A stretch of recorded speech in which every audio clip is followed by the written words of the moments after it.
यहाँ पे ये है इलेक्ट्रोमैग्नेटिक वेव्स। ये जेई नीट और बोर्ड्स के एस्पिरेंट के लिए है। अगर आप इस कैटेगरी से तो ये वीडियो आपके लिए है। इलेक्ट्रोमैग्नेटिक वेव में ना 3 पार्ट होता है। पहला खुद इलेक्ट्रोमैग्नेटिक वेव्स, दूसरा इलेक्ट्रोमैग्नेटिक स्पेक्ट्रम और तीसरा डिस्प्लेसमेंट करंट, है ना। बहुत इंपॉर्टेंट है, यहाँ से क्वेश्चन बन जाते हैं मेंस के अंदर। देखिए शुरू करते हैं। एक्सेलरेटिंग चार्ज जो होते हैं वो प्रोड्यूस करते हैं इलेक्ट्रोमैग्नेटिक वेव्स को। जो चार्ज रुका हुआ रहता है ना, जैसे मान लीजिए यहाँ पे कोई चार्ज रुका हुआ है तो इसकी वजह से इलेक्ट्रिक फील्ड प्रोड्यूस होगा सभी डायरेक्शन में और वो सिमेट्रिकल होगा। अगर कोई चार्ज यूनिफॉर्म स्पीड से मूव कर रहा है ना तो उसकी वजह से एक मैग्नेटिक फील्ड जनरेट होता है। लेकिन अगर कोई चार्ज एक्सेलरेट कर रहा है ना, टाइम के साथ उसका स्पीड चेंज हो रहा है तो उसकी वजह से इलेक्ट्रोमैग्नेटिक वेव्स जनरेट होता है ना। एंड दूसरा है frequency of electromagnetic waves equal to accelerating charge. जो चार्ज एक्सेलरेट कर रहा होता है उसकी जो फ्रीक्वेंसी होती है वही सेम फ्रीक्वेंसी होता है इलेक्ट्रोमैग्नेटिक वेव्स का। ध्यान में रखना है, यहाँ पे ऑब्जेक्टिव बन सकता है मेंस एडवांस के अंदर। Electric field, magnetic field and direction of propagation of is perpendicular to each other. ठीक है, electric field, magnetic field and direction of propagation of waves तीनों आपस में एक दूसरे के परपेंडिकुलर होते हैं। जैसे आप इस डायग्राम से देख ही सकते हो, एक्स डायरेक्शन में अगर इलेक्ट्रिक फील्ड है और वाई में क्या है, ये मैग्नेटिक फील्ड है, मैग्नेटिक फील्ड, तो जेड में क्या होगा, direction of propagation of waves होगा, है ना। मान लीजिए ऊपर की तरफ इलेक्ट्रिक फील्ड है, इधर की तरफ मैग्नेटिक फील्ड है, तो अपना जो वेव है ना वो इस प्रकार से प्रोपोगेट करेगा। फिर से यहाँ इलेक्ट्रिक फील्ड, मैग्नेटिक फील्ड, तो वेव का प्रोपोगेशन ऐसे होगा, है ना। और एक इम्पॉर्टेंट यहाँ पे ये फॉर्मूला है, ये अपने वेव्स एंड साउंड में भी पढ़ा होगा। Like E in x direction is equal to E naught sine k Z minus omega t. इसका मतलब हुआ ये कांस्टेंट होता है, same like that magnetic field B naught sine k Z minus omega t. और wave along x axis, wave x axis के along move करेगा positive. अगर यहाँ पे ये नेगेटिव है तो वेव पॉजिटिव एक्स डायरेक्शन में जाएगा, अगर यहाँ पे ये प्लस रहता तो वेव नेगेटिव एक्स डायरेक्शन में जाता। Electric field in x direction is E naught K Z minus omega T. Magnetic field in Y direction is B naught K Z minus omega T. तो इसके related कुछ फॉर्मूले होते हैं। जैसे आप देख सकते हो के, यहाँ पे एक के आया ना, तो के बराबर होता है 2 पाई अपन लेमडा। ये वेव्स एंड साउंड के एग्जैक्टली मतलब कॉमन ही है और EMW में क्वेश्चन आसानी से आता है। और ये भी है ना, भी जो स्पीड होता है वेव का उसको निकाल सकते हो ओमेगा अपन के। ये ओमेगा हो गया और ये के हो गया, इन दोनों का रेशियो ले लोगे तो आपको स्पीड ऑफ वेव निकल जाएगा। वो एक्स डायरेक्शन में होता है जैसा यहाँ पे ग्राफ में हम दिखाए थे। और उसी प्रकार से ये एक इंपॉर्टेंट है, वेलोसिटी बराबर 1/√2 के अंदर म्यू इंटू एप्सिलॉन। और यहाँ पे सी स्पीड ऑफ लाइट अगर निकालना हो तो 1/√2 under mu naught into epsilon not. और म्यू नॉट का वैल्यू क्या होता है, म्यू नॉट बाई 4 पाई का वैल्यू होता है क्या, 10⁻⁷। और एप्सिलॉन नॉट का वैल्यू कितना होता है, 8.85 इंटू 10⁻⁻12। अगर ये दोनों यहाँ पे डालोगे तो सी का वैल्यू आ जाएगा कितना, 3 इंटू 10⁸ मीटर पर सेकेंड, है ना। ये ध्यान में रखना है। और यहाँ पे ये मोमेंटम का इंपॉर्टेंट फॉर्मूला है, कभी कभी एडवांस में इसके बेस्ड क्वेश्चन आ जाता है। लाइक टोटल एनर्जी, ये टोटल एनर्जी है और ये स्पीड ऑफ लाइट है इन वैक्यूम। इन दोनों का रेशियो ले लोगे तो आपको मोमेंटम आ जाएगा। एंड देन उसके बाद एनर्जी फ्लक्स। एनर्जी फ्लक्स का मतलब energy per unit area into time. आप इसको नोट कर लें क्योंकि नोट करना इज वेरी इंपॉर्टेंट, आपको बाद में रिवीजन करने में मदद मिलेगी।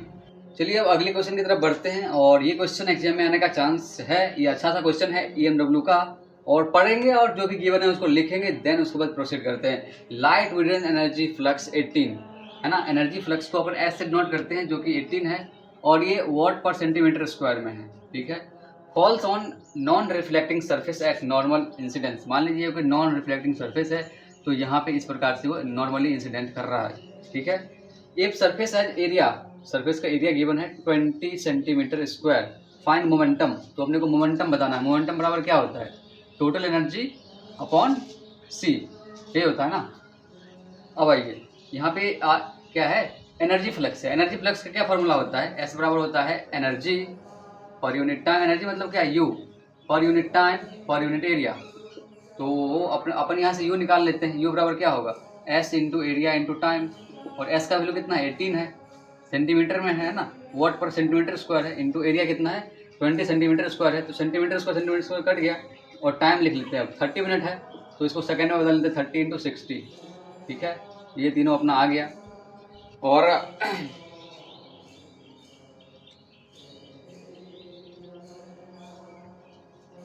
जब आप फाइनल इसका कैलकुलेशन कर लोगे तो इसका आंसर आता है 6.48 इंटू 10⁵. ये अपना क्या आ गया, टोटल एनर्जी आ गया। अब यहाँ से मोमेंटम निकाल लेते हैं। तो मोमेंटम बराबर क्या होगा, total energy upon speed of light in vacuum. तो टोटल एनर्जी कितना 6.48 इंटू 10⁵ अपॉन ये सी का वैल्यू होता है 3 इंटू 10⁸।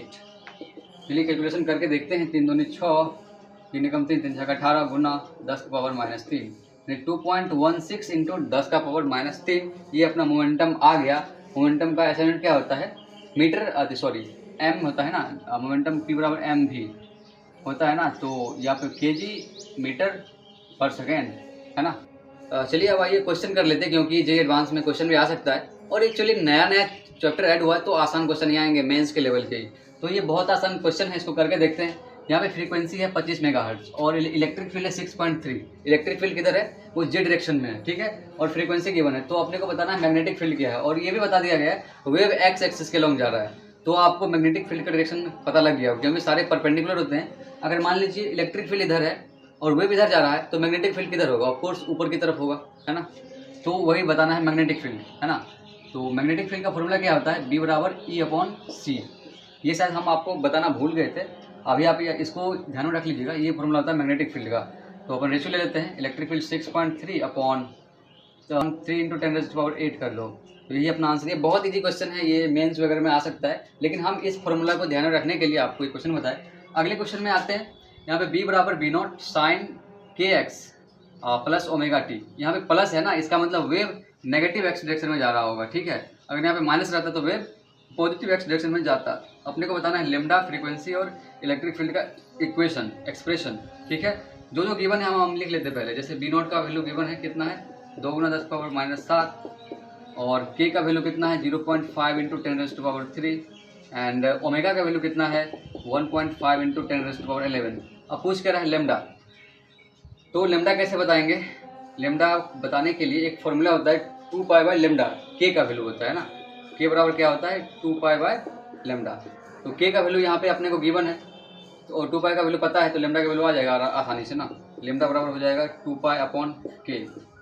तो 2π/k करने से 2π/k कितना है?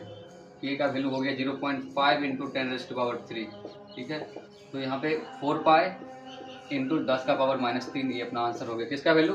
तो लेमडा का वैल्यू हो गया, है ना। और ये मीटर में आएगा, ऐसा यूनिट है। उसके बाद बताना है फ्रीक्वेंसी, ठीक है। चलिए फ्रीक्वेंसी भी बता लेते हैं।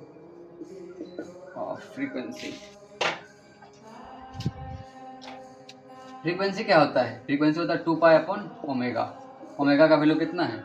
1.5 इंटू 10⁻11 यहाँ पे निकाल चुके हैं ना।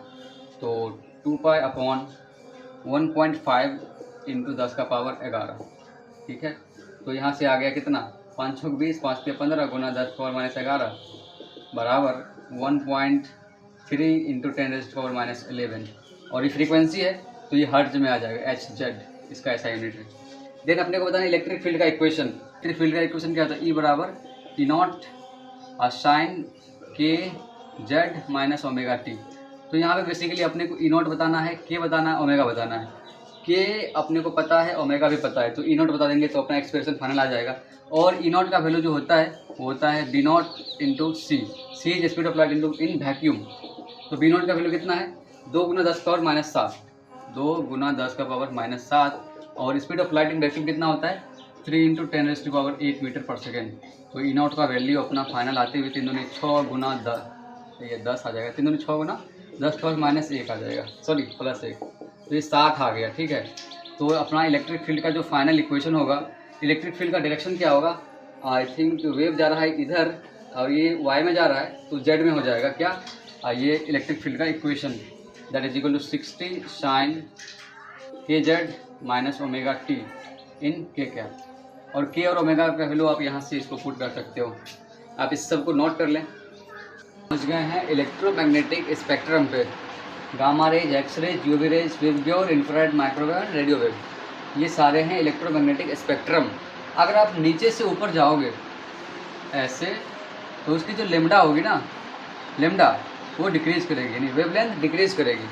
अगेन अगर आप नीचे से ऊपर जाओगे तो इसकी जो फ्रीक्वेंसी होगी ना, वो फ्रीक्वेंसी इंक्रीज़ करेगी, ठीक है। यानी कि हाईएस्ट फ्रीक्वेंसी वाला ये बहुत पावरफुल होता है भाई, भेद कर देता है। एक्सरे के बारे में जानते हो ना, बार बार एक्सपोजर लेने से आपका स्किन भी डैमेज हो सकता है ना। अब हम इन सारे जो स्पेक्ट्रम है इलेक्ट्रोमैग्नेटिक, उसको डिटेल में जानते हैं, क्योंकि ऑब्जेक्टिव बनने का चांस वहाँ से ज़्यादा है, वहाँ पे थ्योरेटिकल क्वेश्चन पूछ ले जाते हैं। तो पहला अपने पास है रेडियो वेव, यहाँ से अपन शुरू करते हैं इस रेडियो वेव से, ठीक है। तो ये जो रेडियो वेव है ये प्रोड्यूस किए जाते हैं एक्सेलरेटेड मोशन ऑफ चार्ज। जब कोई चार्ज एक्सेलरेटेड मोशन करता है तो उसकी वजह से रेडियो वेव प्रोड्यूस होती है, और इसका जो फ्रीक्वेंसी रेंज है वो 500 किलोहर्ट्ज से 1000 मेगाहर्ट्ज होता है, ठीक है। और इसका AM बैंड होता है, यानी एम्पलीट्यूड मॉड्यूलेटेड बैंड होता है, जिसकी जो फ्रीक्वेंसी रेंज है वो 530 to 710 किलोहर्ट्ज होता है। ये थ्योरेटिकल क्वेश्चन बन सकता है, थोड़ा आप ध्यान में रखिएगा इसको, और एक दो बार लिख लोगे तो आपकी मेमोरी में ही आ जाएगा। देन होता है टीवी वेव रेंज। ये जो टीवी वेव रेंज होता है इसकी फ्रीक्वेंसी रेंज होती है 54 मेगाहर्ट्ज टू 890 यानी 890 मेगाहर्ट्ज, ठीक है। और रेडियो वेव रेंज ये जो है 88 मेगाहर्ट्ज से 108 मेगाहर्ट्ज में होता है। पहले ज़माने में आप रेडियो सुनते होंगे, कहता था ना, अभी आप 95 मेगा FM देख रहे हैं, अभी 105 देख रहे हैं, 90 देख रहे हैं, 88 देख रहे हैं ना। माइक्रोवेव को, ठीक है, माइक्रोवेव का इस्तेमाल किया जाता है जो एयरक्राफ्ट हवाई जहाज उड़ते हैं आसमान में, उसमें जो नेविगेशन किया जाता है कि हमें किधर जाना है, दाएं बाएं आगे पीछे। जैसे पुराने समय में समुद्र में भी नेविगेशन में बहुत परेशानी आती थी, तो कंपास का खोज किया गया। उसी प्रकार से मॉडर्न टाइम का ये टेक्नोलॉजी है, ठीक है। तो ये रडार में इस्तेमाल किया जाता है नेविगेशन के लिए। Produce in klystron, magnetron and Gunn diode, जो कि एक special type of vacuum tube होता है। इसके अंदर जाके इस माइक्रोवेव को क्या किया जाता है, उत्पन्न किया जाता है हमारी सुविधा के लिए, ठीक है। फिर माइक्रोवेव ओवन एक प्रकार का डिवाइस है जिसका इस्तेमाल कुकिंग के लिए किया जाता है, और इसमें जो फ्रीक्वेंसी होती है माइक्रोवेव का, वो जो पानी उसमें डाल के बॉयल करते हैं, खाना पकाते हैं, उसकी फ्रीक्वेंसी से मैच कर जाती है, जिसको बोलते हैं रेजोनेंट फ्रीक्वेंसी, है ना। और उसकी वजह से वो बॉयल करने लगता है, हीटअप होने लगता है, जिससे हमारा खाना बहुत कम टाइम में पक जाता है। आप इसे नोट कर लीजिए, क्योंकि नोट कर लोगे एक बार तो आपके दिमाग में रह जाएगा। इंफ्रारेड हीट वेव्स, इसकी प्रोडक्शन होती है हॉट बॉडी के द्वारा और used in physical therapy and green house effect. Again infrared detector used in earth satellite, जो अर्थ का सैटेलाइट होता है ऊपर दौड़ रहा होता है ना, उसमें भी इंफ्रारेड डिटेक्टर का इस्तेमाल किया जाता है, जो कि अलग अलग चीज़ों को डिटेक्ट करता है, सेंस करके हमारे पास इन्फॉर्मेशन नीचे नासा इसरो वगैरह में भेजता है, जिससे हमारा काम आसान हो जाता है।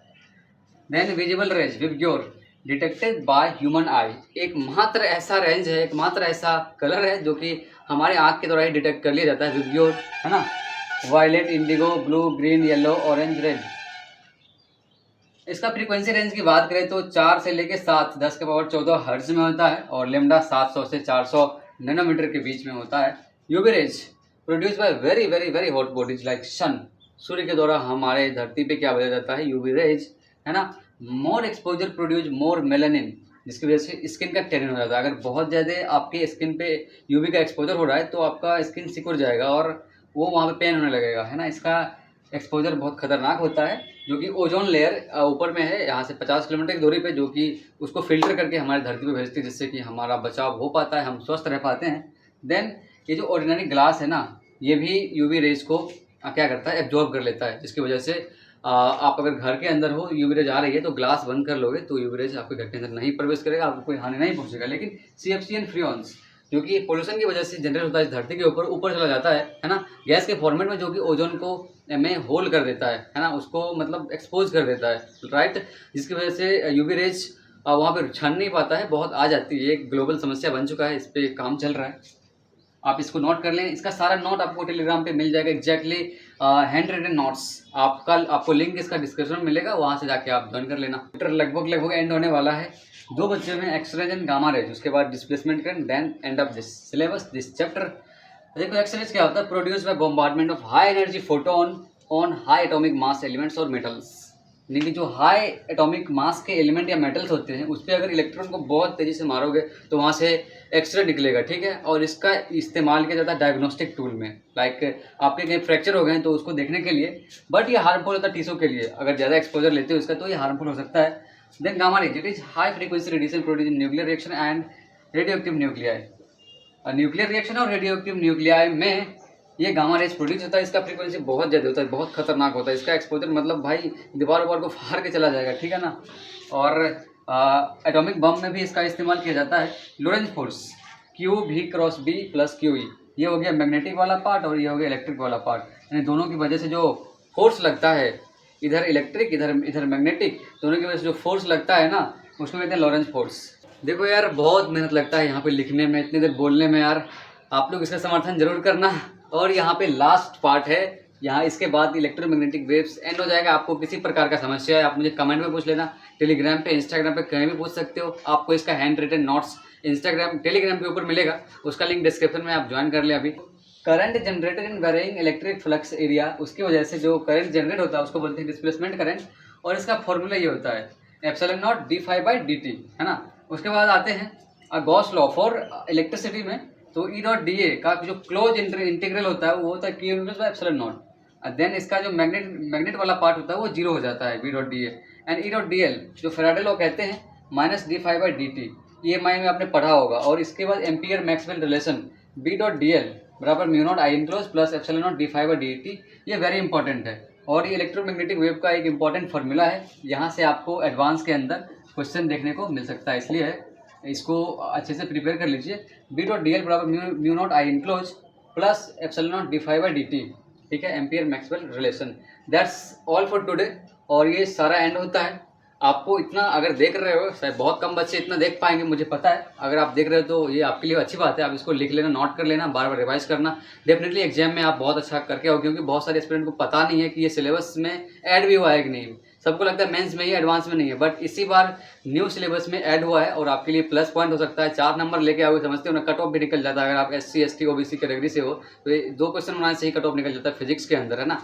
Thank you guys, thanks for watching this video. हम मिलते हैं अगले वीडियो में बहुत ही जल्द। आप मुझे कमेंट करके बताइए आपको कौन सा चैप्टर वीक है, किस पे मुझे काम करना चाहिए, हम उसी के ऊपर काम करेंगे।